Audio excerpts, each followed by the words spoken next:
s'il se présente aux élections, je vote direct.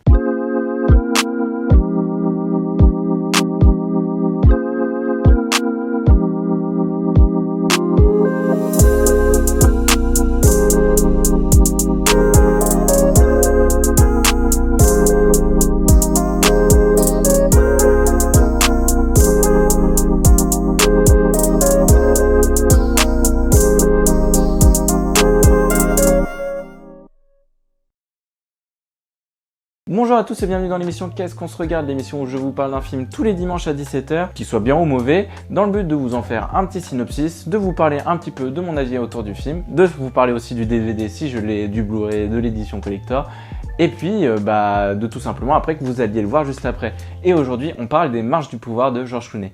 La dignité, c'est ça l'important. Vous ne faisiez plus partie de la campagne, mais vous avez voulu réparer les dégâts. L'intégrité est ce qu'il y a de plus important. Notre avenir en dépend. Stephen, ne fais pas ça. Je suis capable de tout faire et de tout dire si je crois en une cause. Alors, Les Marches du pouvoir de George Clooney est un film sorti en 2007 avec un casting qui est tout simplement incroyable. On a du Ryan Gosling, du Paul Giamatti, du Philip Seymour Hoffman, du George Clooney, Evan Rachel Wood, Jeffrey Wright, Marissa Tomei. Vraiment, on a un très beau casting. Le film parle de Stephen Myers, incarné par Ryan Gosling, qui est une sorte d'expert en communication politique qui gère donc la com du parti du gouverneur Morris, qui, si je ne me trompe pas, est démocrate. Au cours d'une journée, il va se faire appeler par Paul Giamatti, qui lui gère pas la communication, mais juste la campagne du candidat ennemi, en fait, celui du côté républicain. Et de cet appel va en fait se créer une sorte de chantage, un peu de corruption.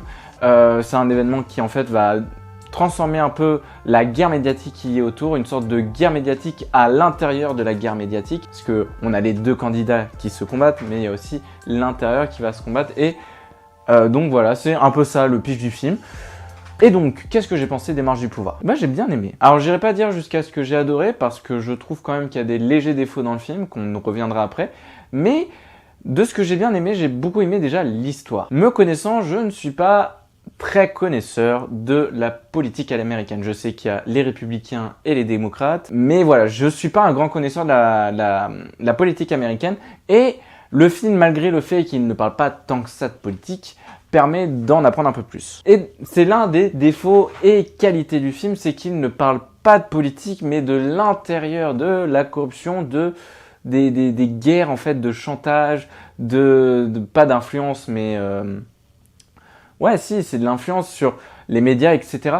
Et c'est ça qui en fait intéresse le film, c'est de parler en fait pas de politique, mais la politique, c'est pas ça qui fait gagner, c'est le autour, c'est la campagne, c'est le marketing, c'est la communication. Et le fait d'utiliser comme point de vue principal celui de Stephen Myers, jeune rookie en fait, qui commence réellement dans une campagne présidentielle, permet en fait de voir ce truc-là et en même temps de montrer une sorte de volonté de monter en puissance, de monter en grade, une volonté d'en fait être plus que ce que tu es de base. Quitte à quasiment vouloir prendre la place du candidat. Il y va pas jusqu'à là, mais tu as une sorte de volonté de ça. Et c'est assez intéressant.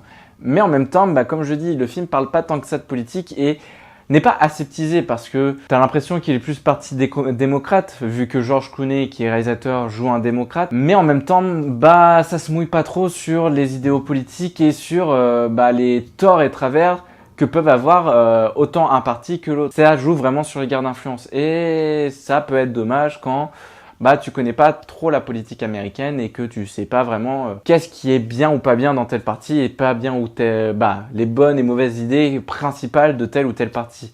Après, le film est par volonté doit être visionné par des Américains à la base, ce qui fait que eux ont déjà cette connaissance-là. Mais pour des gens qui n'habitent pas aux États-Unis, on n'a pas forcément une grande... Il y a quelqu'un qui vient de klaxonner. Pour les gens qui donc ne viennent pas des États-Unis, on n'a pas la connaissance forcément requise pour totalement connaître la différence entre les républicains et les démocrates. Au-delà de ça, pour parler histoire, le film est plutôt bien écrit. On a un parcours du héros assez intéressant. Il y a quand même un truc que je remarque qui, en même temps, fait un peu preuve de réalité.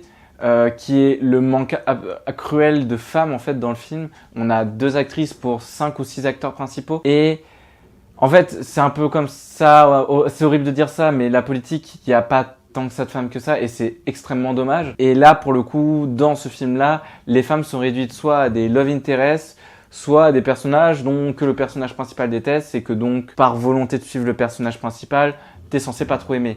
Marissa Tomei jouant une journaliste un peu chiante, à être gentille quand ça l'arrange, à être chiante quand ça l'arrange, tout ça juste pour écrire son bout de papier. Et c'est le personnage qui est joué par Evan Rachel Wood, excusez-moi, qui est juste un love interest. Même si son personnage va servir, c'est vraiment réduit à, en vrai, le cul par rapport à elle. Et c'est vraiment dommage. Le film manque de personnages féminins.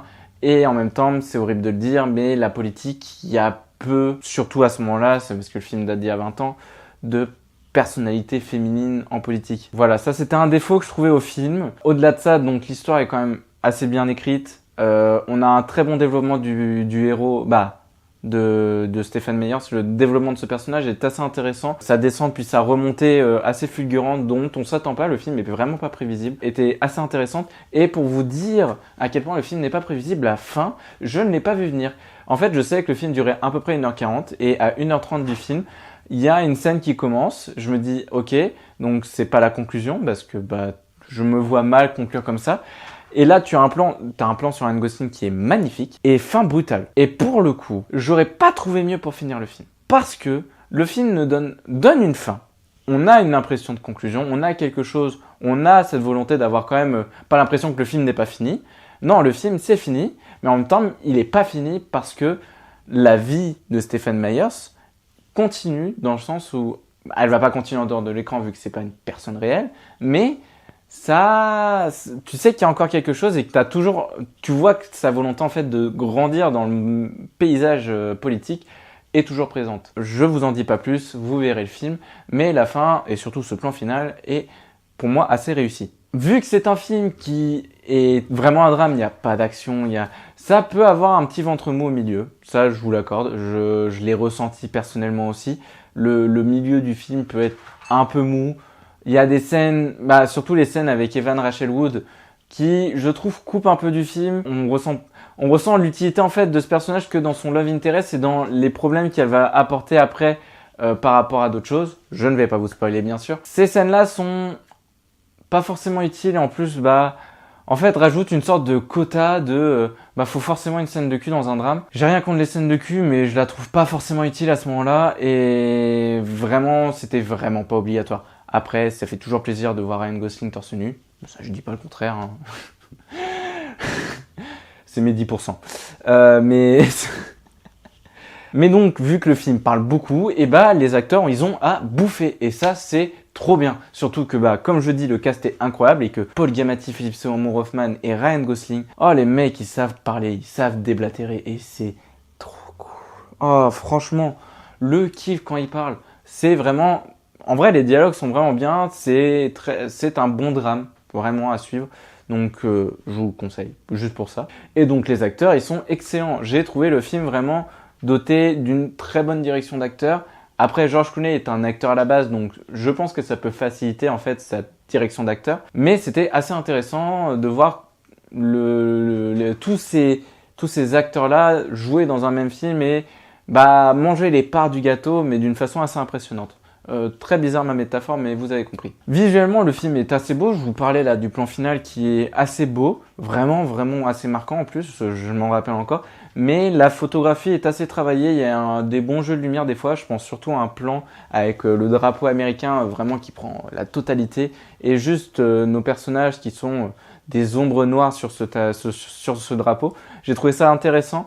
La photographie en fait joue avec le film et permet à ce que les phases de bloblot où vraiment ça parle, et ça reste quand même intéressant visuellement à suivre. Et pas que juste non, c'est du chant contre chant, mais un chant contre chant qui est assez intéressant. Au niveau des défauts, je vous ai parlé. Donc déjà en fait des défauts principaux que je peux trouver à ce film qui est le fait qu'il parle pas tant que ça de politique alors que ça reste un film sur la politique. J'aurais trouvé ça plus intéressant de se mouiller un peu plus sur ses idées parce que George Clooney joue quand même un candidat à la présidentielle, si je me trompe pas, ou un truc équivalent.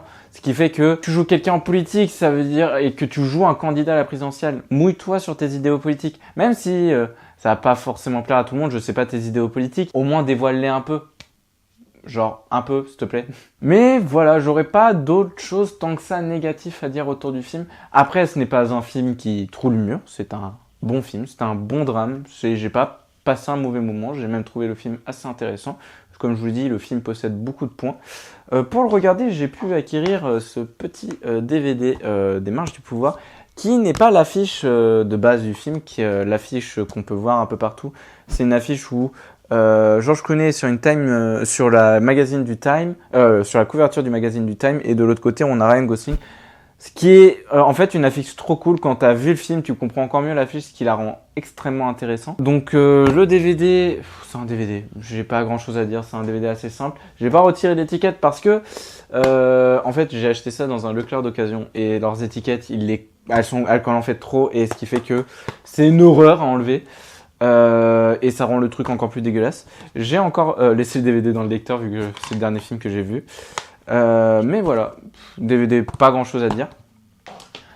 En conclusion, je dirais que c'était un film assez intéressant, assez passionnant à suivre. Un film en fait d'acteur qui est vrai. En fait, ouais, tu sens qu'en fait George Clooney est un acteur avant d'être un réalisateur, et qu'il a envie de donner à bouffer à ses acteurs. Et c'est ça qui fait que le film a une force, c'est ces acteurs. On pourra passer le côté un peu aseptisé de la politique qui fait que on n'a pas vraiment de politique à l'intérieur du film, plus des guerres de corruption, même si le cinéma est politique. Et donc ce manque cruel de féminité autour du film, avec vraiment 2 personnages féminins, c'est tout, dont un qu'on voit quasi jamais et qui est plus une casse-couille qu'autre chose, et une autre qui est un personnage intéressant mais qui est plus un love interest qu'autre chose aussi. C'est un film qui était quand même assez cool. Je vous conseille franchement son visionnage, il est pas long, il dure 1h40 et ça peut être un bon moment, un bon drame vraiment à suivre et assez intéressant parce qu'il parle quand même de certaines choses. Sur ce, j'espère que vous avez kiffé cette vidéo. Si c'est le cas, laissez un like, un commentaire, partagez la vidéo, abonnez-vous à la chaîne pour pas louper les prochaines. La prochaine vidéo sort dimanche prochain, 17h également. Et puis j'ai envie de vous dire des gros bisous et puis ciao.